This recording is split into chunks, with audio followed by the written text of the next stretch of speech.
minas clandestinas que carecen de un atlas de riesgo, explican allá en Querétaro, después de que 3 personas murieron al quedar atrapadas en un pozo de 190 metros de profundidad. Habíamos reportado aquí que estaban buscándolos y tratando de rescatarlos. Pues 3 personas quedaron atrapadas por un derrumbe en una mina clandestina de mercurio.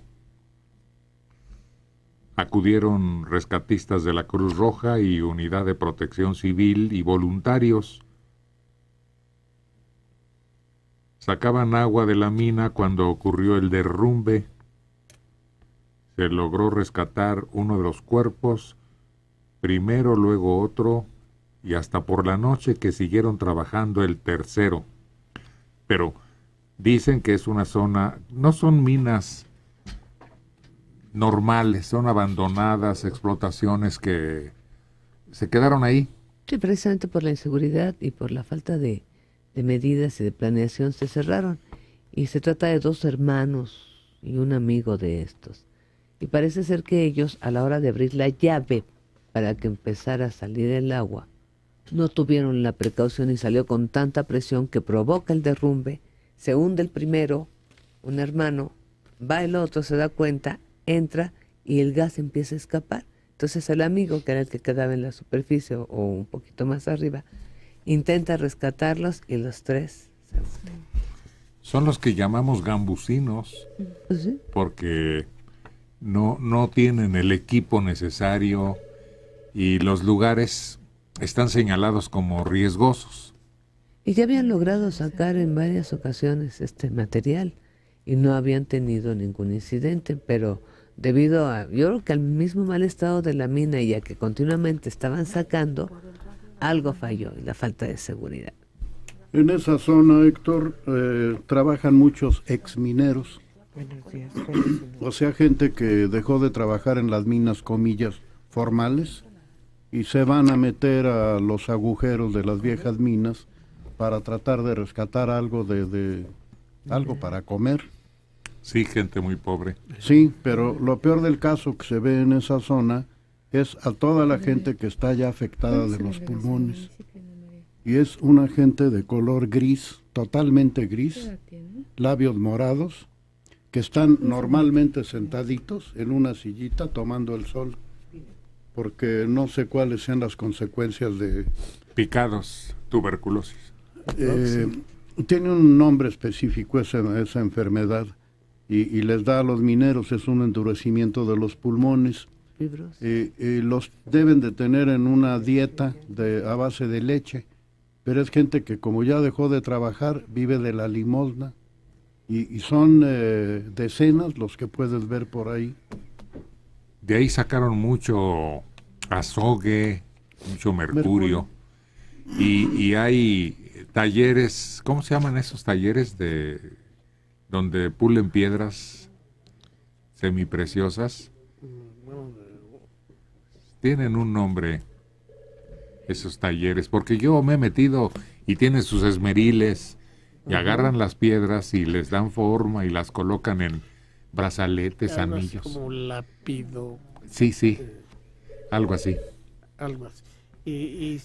Pero fíjate que sacar el mercurio no es fácil. Del mineral tiene que haber un proceso. Sí, ¿verdad? Que involucra el uso de arsénico. Es petróleo.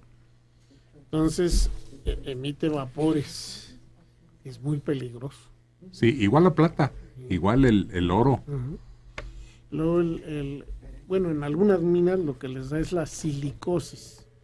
Silicosis, eso es. Les llena el pulmón de granitos de arena. Cristales.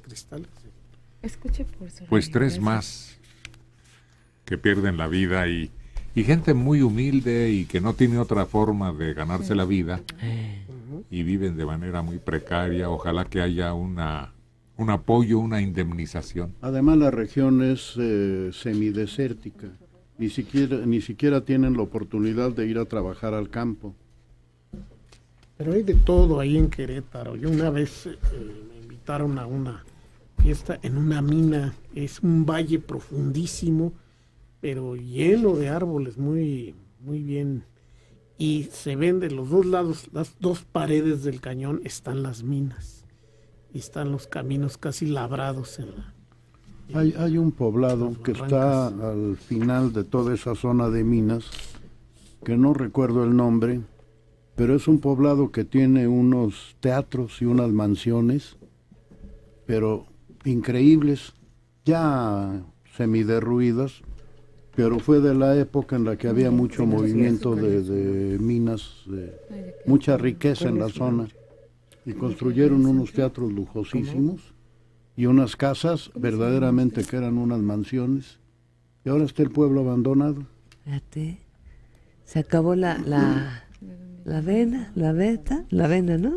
La beta. La beta. Se acabó y se acabó el pueblo y se convierten en pueblos fantasmas, y no importa la inversión que tengan, por lo que menciona Carlos, residencias, teatros, hay vida y movimiento, se acaba y se muere el pueblo. Hay 2 pueblos fantasma que se recuperaron después por el turismo y por la cercanía a otros puntos. Uno es Real del 14, que ya cobró vida y tiene un turismo extraño, de esos que se van en 4x4 a recorrer caminos increíbles y escenarios también. Y cerca de Guanajuato, ¿cómo se llama ese poblado? Que antes nada más beneficiaba a los habitantes y fue quedando en el olvido, pero muy cerquita de Guanajuato. Ahora se convirtió en terreno muy valioso y residencias muy bonitas. No sé cuál es. Guanajuato. Se van acabando los beneficios, dicen, ¿no? Posiblemente el pueblo fantasma del que habla Héctor, que se encuentra en la entrada de Guanajuato, es el Mineral de la Luz y se ubica entre la carretera Cristo Rey y la ciudad de Guanajuato. No, tampoco. No, hombre, está a la entrada luego, frente a la primera presa que te encuentras llegando a Guanajuato, que siempre careció de agua, y entonces las presas servían para acumularla de lluvia y utilizarla después. Pues lo peor del caso es que está saliendo medio Guanajuato repleto de pueblos perdidos y fantasmas. Pues es que dio tanta plata y tanto oro Guanajuato, que alrededor se formaron muchas explotaciones irregulares. La historia cuenta, la leyenda más bien, que unos arrieros cruzaron las montañas que encierran a Guanajuato, que está construido entre puros cerros. Y entonces en ese lugar pernoctaron y prendieron fogatas para calentarse y para sus alimentos. Y ya, pasaron la noche, se durmieron, se acostaron ahí en sus cobijas que llevaban y las recuas ahí por un lado. Y al día siguiente que se levantaron, comprobaron que las llamas de las fogatas, de la fogata aquella muy intensa, habían dejado al descubierto piedras que tenían oro y plata. Y de inmediato empezó la explotación. Claro. Pero como muchas riquezas accidentalmente, por descuido, muchos descubrimientos, o por una necesidad de transformar algo, que empiezas a derribar una construcción y te llevas la sorpresa de tu vida. Así se inventó el vidrio. Con el fuego. Sí, ¿no se acuerdan? El hule fue descubierto también por accidente. Se usaba el látex, pero era muy quebradizo y no tenía aplicación práctica. Y un día al tal Goodyear se le cayó el látex derretido, líquido, en una plancha de acero caliente. Se quedó ahí un momento, la levantó y ya se había vulcanizado. Es decir, se había vuelto muy elástica y ya no deleznable, es decir, ya no se desbarataba. Y tuvo aplicación Sí, práctica. ¿cómo no? No, en la playa también encendieron una fogata con el mismo propósito, ¿no? Y al día siguiente encontraron que la arena, sílice, se había convertido en vidrio. Y entonces ya investigaron, aplicaron el sistema y se utilizó.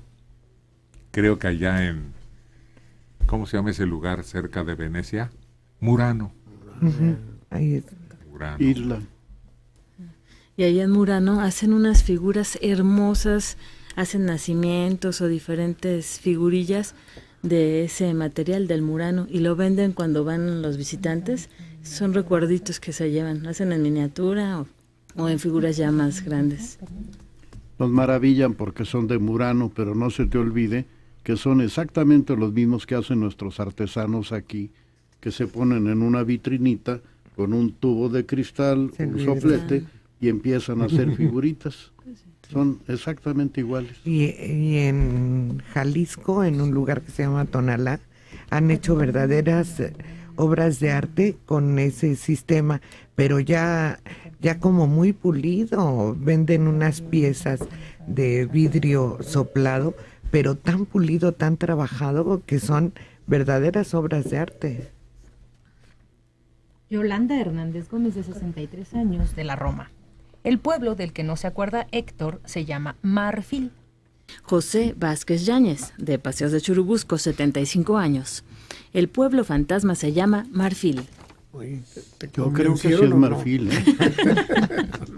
Parece regalín. Sí. Marfil se llamaba Santiago de Marfil. Y cuando se descubrieron en forma casual, como les platicaba, las vetas mineras, hasta allá se extendió la explotación. Marfil, en las márgenes del río Guanajuato, haciendas de beneficio para tratamiento del mineral.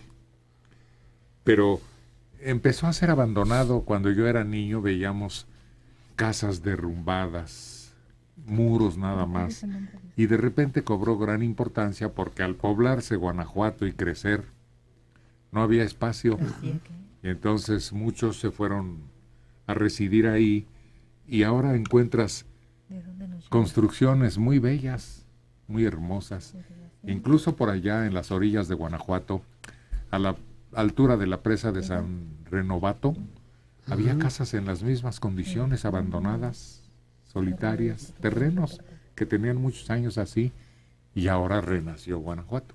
Era un emporio Guanajuato. En el siglo XVI era la segunda ciudad más poblada de América. Ah, caray. México y Guanajuato.